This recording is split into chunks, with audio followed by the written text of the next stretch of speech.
Hi, I'm your host, Adrienne Thiery, and I'm here with a special guest. He's a DJ from Norway who describes himself on Facebook as dedicated, hardworking, and energetic. His name is Orjan Nilsen. Thanks so much for making the time to do this interview. No worries, thank you. So you just played this past weekend at Electric Daisy Carnival in New York City. Yeah, that was insane. Yeah? Are you fully recovered or like 80%? I wouldn't say that. I'm getting old, so it takes a while for me to recover after something like that. But yeah, I'm guessing in a couple of days I'll feel fresh again, but yeah. How was Electronic Daisy Carnival in New York City compared to other festivals in the world that you've played? Was there anything about it that really stood out?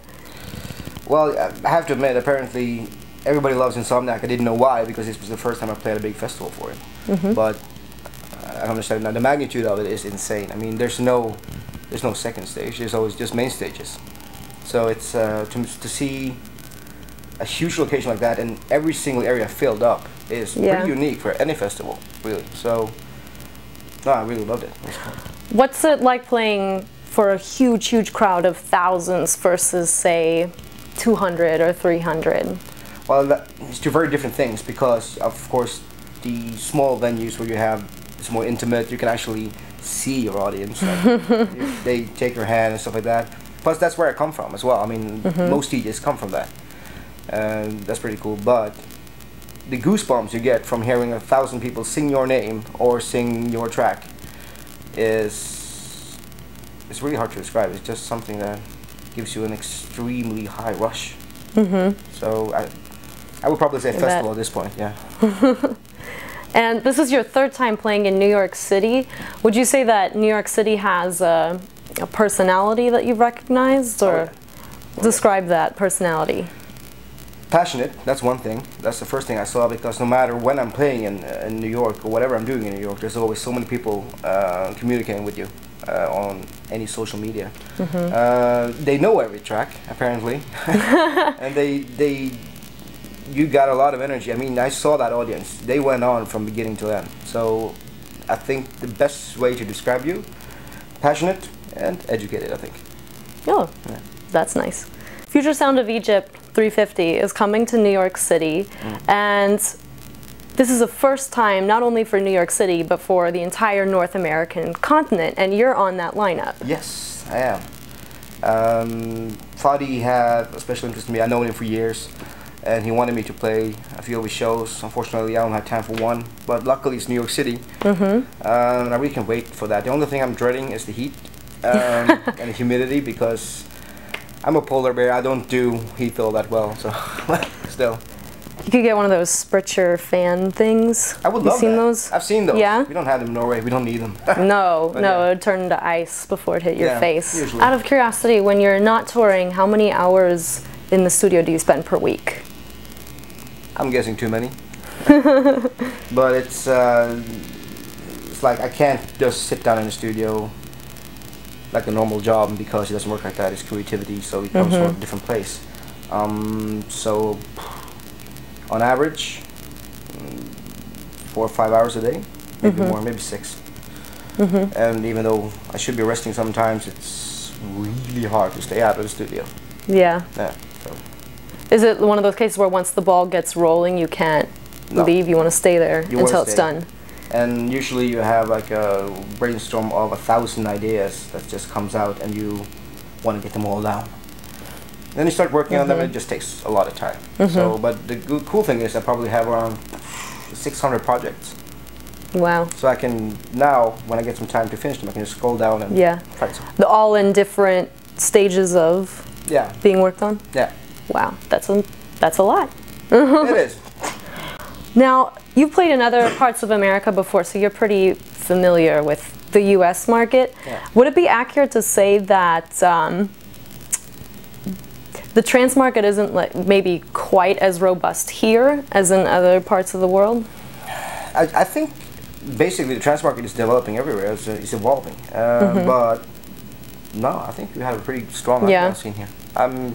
I probably played my most trancier sets in the US. Yes. I played 3 hours in Exchange LA. I played 3 hours at Cielo.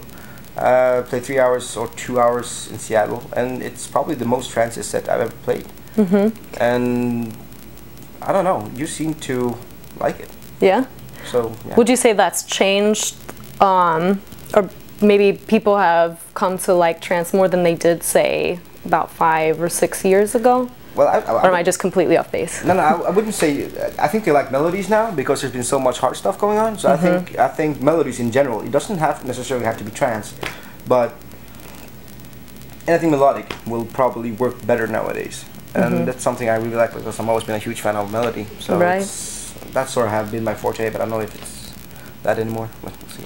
A whole lot in your life has been spent basically on music leading up to this point in your career. You got your first synthesizer in, was it 97 or 98? My first synthesizer was in 90. No, wait, before that actually. When I was 14, I got my first synthesizer. Okay. So I need to figure it out then. So that's like 15 years? Well, I'm turning 32, so 18? Yeah. Yeah. That's a really long time. Obviously, a lot has happened to the dance music market. I'm getting old. Between 30's the new 20. Maybe think about my age. But you look so young. Thanks, yeah. What do you do to stay so young? Well, sunscreen? No, I live in a place where it's cold, we drink a lot of booze, and we eat a lot of salt. So you got 3 preservatives right there, so it's cool. So obviously between the time when you got your synthesizer and first began your DJ career and now, the scene has changed a lot. What are a couple ways that the dance music industry have developed that kind of surprised you? I would say the fact that it has become one of the most professional music styles ever. I mean, it's so clean, it's so clear. It's basically everything is a fine-tuned, almost like science. Yeah. Because obviously you have like we have live bands and you have stuff like that. It's sometimes a bit dodgy playing, but that's some sort of like that's the charm of it as well. Right, with any musical instrument. Yeah, exactly. So in the beginning, it wasn't that fine-tuned. It was a bit rougher, and the fact that it's become so polished that it's everybody wants to use an EDM producer nowadays, for example, to make pop tracks. That I have to say that has surprised me a bit, but it's still pretty funny to see that now we're not just techno trolls anymore. We are actually producers. We're called musicians. Yeah. Which we weren't 10 years ago. What were you called 10 years ago? No, we just play with a computer. That was all we did. Ah. Yeah. It didn't matter if you actually played an instrument. That's what you were pigeonholed as. Who are 1 or 2 of the most interesting people you've met along the way of your DJ career? Like in general, or like musicians? Or in general, anyone. There's been a lot of people. Like for me, I'm been a huge friend of Leon Bollier for many years. He's still one of my best friends. The guys I'm working with now, especially like Anton and Philip, is very interesting people. And Philip's your manager? Philip's my manager. And Anton does camera? Yeah, camera and tour managing as well. Yeah. So they kind of share that as well. So they are important pieces of my life. And obviously meeting all the people at Armada. There are many cool people over there as well. And there are a few other caricatures which I can never get out of my mind. But it's, I don't know.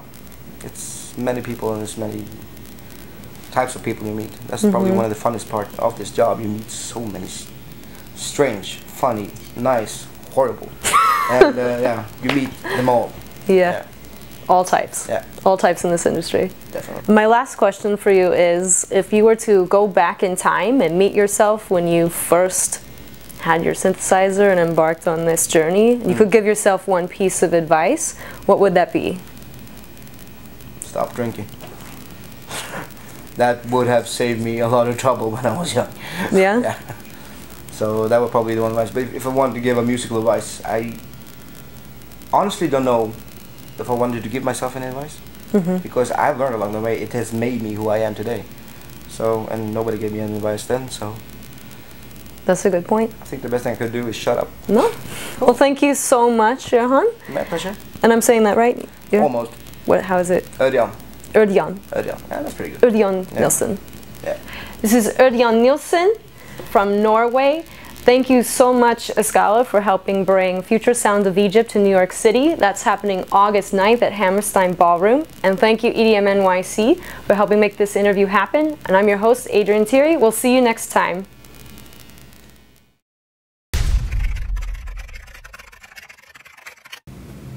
Cool.